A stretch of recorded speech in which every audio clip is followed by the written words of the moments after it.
Hey, this is David Miller with the Miller Group of Keller Williams Realty, and the new real estate stats came out for Orlando, and I want to interpret that data for you. If you like what you're hearing, please click below here and subscribe to our YouTube page.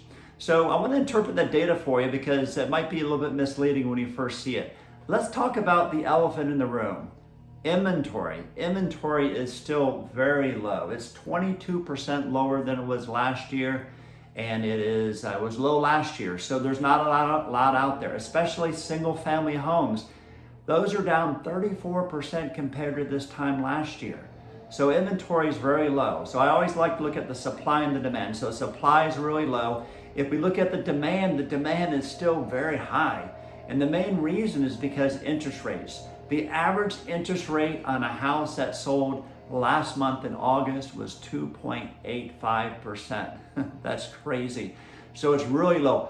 Buyers understand that now they can afford more house than they ever could before, and they're taking advantage of that. So remember, the inventory is low, demand is high. So what happens in Economics 101? Remember this here? That means that pricing is going to start appreciating at a higher clip. And that's exactly what we're seeing. So remember, last month it was 9% more than it was the month before. Well, the median price for August is 10% more than it was this time last year. We're in double digits, 10%. That's very good. I hope it doesn't get higher because, as I mentioned last month, I don't want us to overheat. Now, the number of sales in the marketplace is still very strong. They're up 4%. So sales have sort of steadied off. And let me tell you, sales would be a lot higher if there was more inventory out there.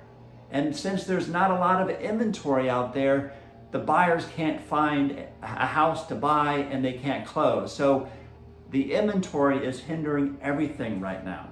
Now, let's talk about distressed sales. If you listen to talking heads on the TV and stuff, they're talking about, well, we're doing great now, but next year is going to be a different story.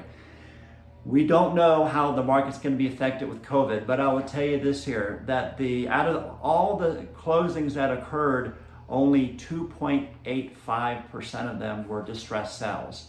Now, remember, back in the Great Recession, when housing was tanking, 60% of sales were distressed sales. So we're only at 2.85%. If that were to happen, we're not going to see that until next year. Through the end of this year, we're going to have an inventory problem.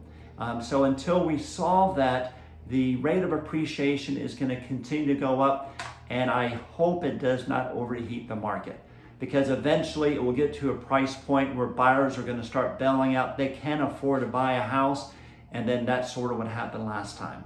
Affordability is the key. The affordability index is 137%. So what does that mean? That means if you're making the median income for the state of Florida, that you have 37% more money than you need to buy a median price house in Orlando. Okay? So we're still good. Don't get me wrong, the market is hot right now, but it is still very affordable, mainly because the interest rates are low. If the interest rates start to go up, which I don't expect them to do for quite a while, then that would make it more unaffordable for people, and then that would start affecting the buyer's demand. All right, so once again, if you like what you're hearing, click on subscribe on our YouTube channel. You get these automatically, as well as all the other video blogs that we do that can allow you to get real estate smarter. Hope you have a great day. Thanks.